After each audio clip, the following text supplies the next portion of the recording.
بڑے ادب و احترام کے ساتھ کہنا چاہتا ہوں، ہمارے پرائم منسٹر صاحب بھی چائنا گئے، وہاں انہوں نے بڑی محنت کی، لیکن سفارتی حوالے سے اگر حقیقت پہ بات کی جائے، ہمارے پرائم منسٹر کامیاب ہو کر واپس نہیں آئے ہے انپریسیڈنٹڈ. بٹ جی ذرا کائنڈلی مختصر بات کیجیے مولانا فضل الرحمان صاحب. میں بالکل بھی آپ کا وقت ضائع نہیں کروں گا.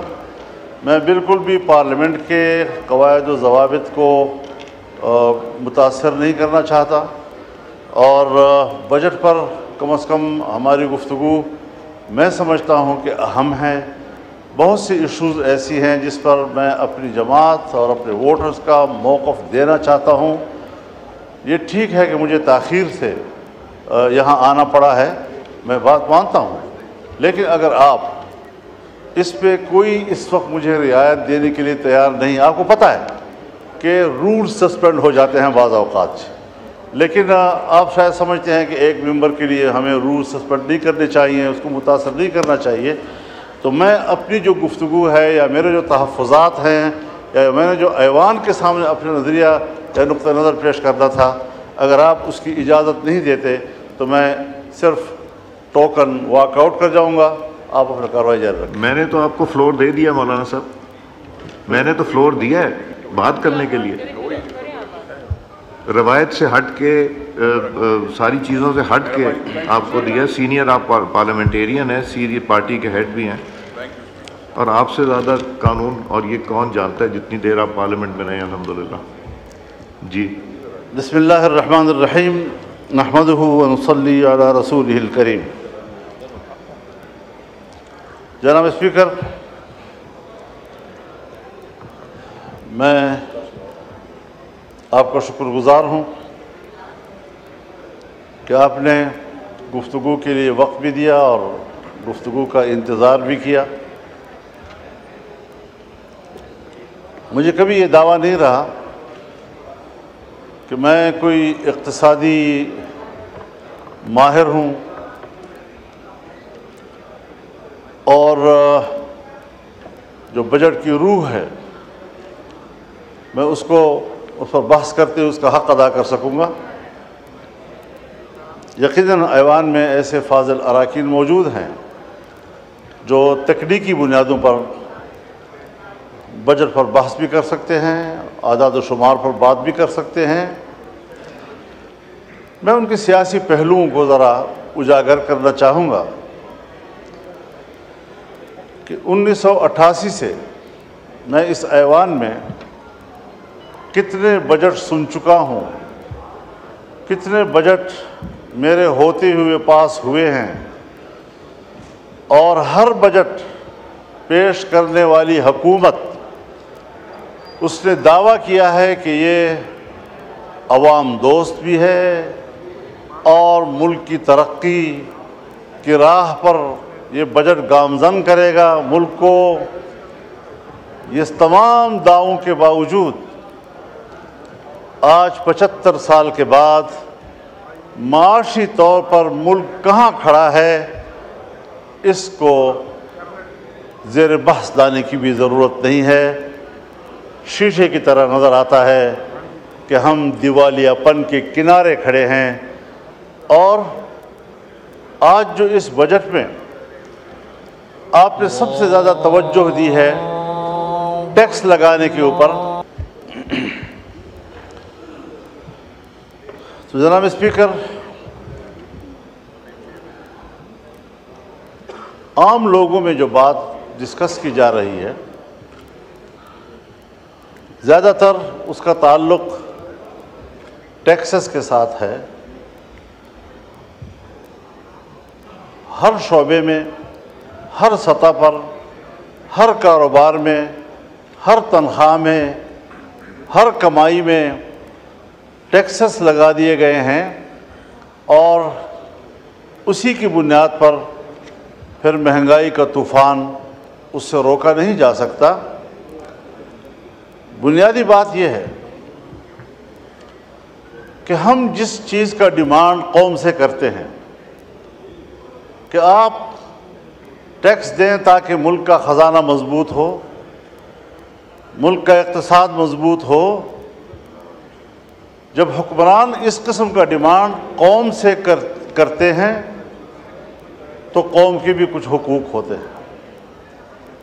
اگر آپ قوم کو وہ حقوق نہیں دے سکتے، پھر کیا آپ قوم سے ٹیکس وصول کرنے کا حق بھی رکھتے ہیں؟ اس کے بدلے میں قوم آپ سے دو چیزیں مانگتی ہیں، ایک امن، جان، مال اور عزت و آبرو کا تحفظ، اپنے انسانی حقوق کا تحفظ، اور دوسرا معاشی خوشحالی۔ عام آدمی کو یہ اطمینان ہو کہ میرے بچوں کے لیے اگلے ہفتے اور مہینے تک گھر میں خوراک موجود ہے، اس کا انتظام ہو سکتا ہے۔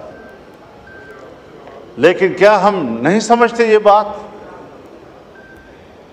کہ ہمارے ملک میں ہر جگہ نہ صحیح لیکن بیشتر علاقوں میں صورتحال فاقوں تک پہنچی ہے، کاروبار ختم ہو چکے ہیں، اور میں تو دیکھتا ہوں ہم نے آپریشنز کیے، لوگوں کو کہا آپ گھر بار چھوڑ دیں، سوات سے لے کر وزیرستان تک تمام علاقوں کو خالی کر دیا گیا، عوام نے اپنے ملک کے اندر ہجرت کی۔ ہمارے وہ قبائلی خواتین جو اپنے خاص ماحول میں اور خاص کلچر کے اندر زندگی گزارتے رہے، انہیں آپ نے صحراؤں میں جا کے بٹھایا، ان کو بازاروں میں بھیک مانگنے پر آپ نے مجبور کیا، اس کے چادر کو تم نے تار تار کیا، اور ابھی میرے پاس وفود آئے ہیں،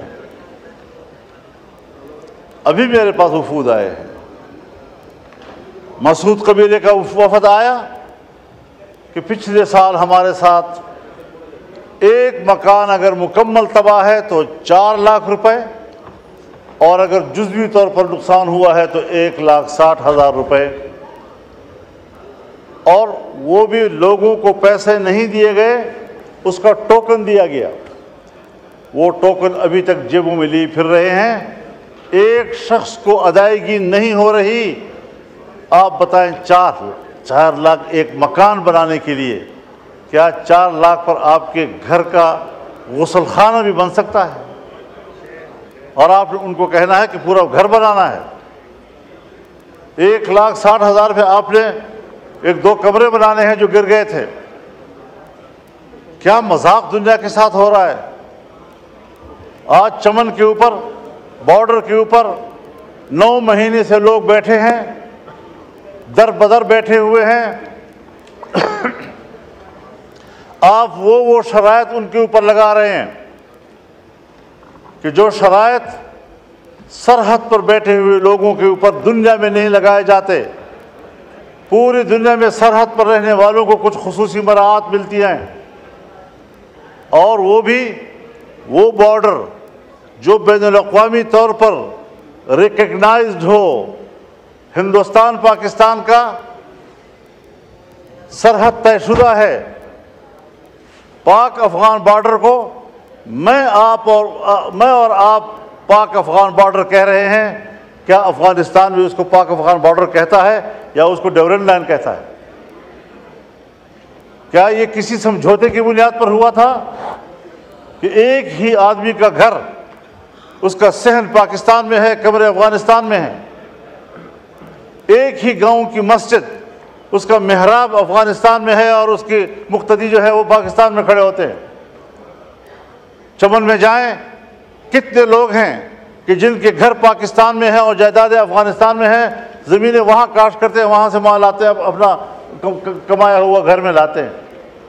آج وہاں پر آپ کر کیا رہے ہیں کہ لوگ بیٹھے ہوئے ہیں، متبادل کوئی ان کے پاس آپ کا تجویز نہیں ہے کہ آپ اس کو کیا روزگار دے رہے ہیں، وہ مزدوری کرتے ہیں۔ بچوں کے لیے کماتے ہیں۔ میں آپ کو بتاؤں جناب اسپیکر، اب نوبت یہاں تک پہنچ گئی ہے کہ گھروں کے اندر، میں بڑی ذمہ دار فورم پر بات کر رہا ہوں، کہ گھروں کے اندر ہماری ماؤں بہنوں نے اپنے زیورات بیچ دیے ہیں، بالیاں بیچ دی ہیں، اور وہ اپنے روزگار کی فکر میں ہیں۔ وہ ختم ہو گئے پیسے، اب گھروں کے دروازے اور کھڑکیاں وہ بیچنے میں مجبور ہو گئے ہیں کہ کس طریقے سے ہم دن رات گزاریں۔ اور ریاست اس حد تک شقی القلب ہو چکی ہے کہ ان کو احساس تک نہیں ہے کہ یہ ملک کے باشندے ہیں اور ان پر کیا گزر رہی ہے۔ 9 مہینے تک لوگ بیٹھے ہوئے ہیں، کوئی احساس ہے اس بات پر؟ میرے پاس انگور اڈے کا وفد آیا، بھرپور وفد آیا، اور کہا صاحب آپ تو آئے ہیں ہمارے گاؤں میں۔ میں نے کہا جی میں آیا ہوں آپ کے گاؤں میں، تو آپ بتائیں وہاں ہماری کیا پوزیشن ہے؟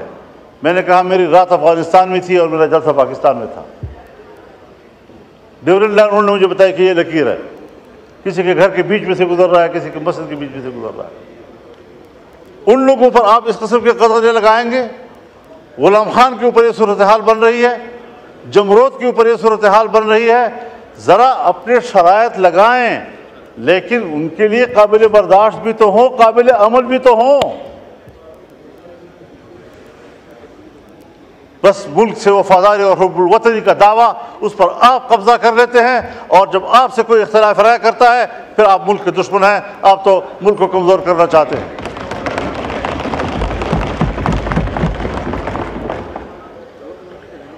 دوسری بات یہ ہے جناب اسپیکر،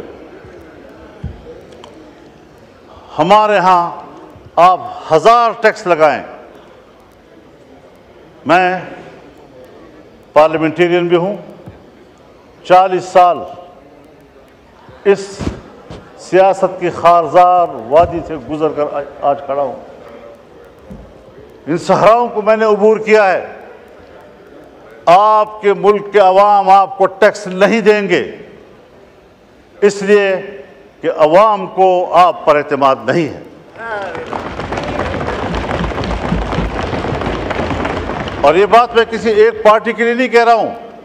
اگر میری حکومت ہو اور میں ٹیکس لگاؤں گا تو میرے ہوتے ہوئے بھی شاید لوگ اعتماد نہ کریں، اس لیے کہ لوگوں کو پتہ ہے کہ میرے ٹیکس وصول کر کے اس کو باہر کے قرض میں دیا جائے گا، IMF کے قرض میں دیا جائے گا، ورلڈ بینک کے قرض میں دیا جائے گا۔ جب میرا ٹیکس میرے فلاح و بہبود پہ خرچ نہیں ہوتا، مجھے کیا پڑی ہے کہ میں عالمی بینک کو بھرتا رہوں اور اپنے پیسوں سے محنت سے بھرتا رہوں۔ اور یہ آج کی ریت نہیں ہے جناب اسپیکر، یہ ہمیں ورثے میں ملی ہے۔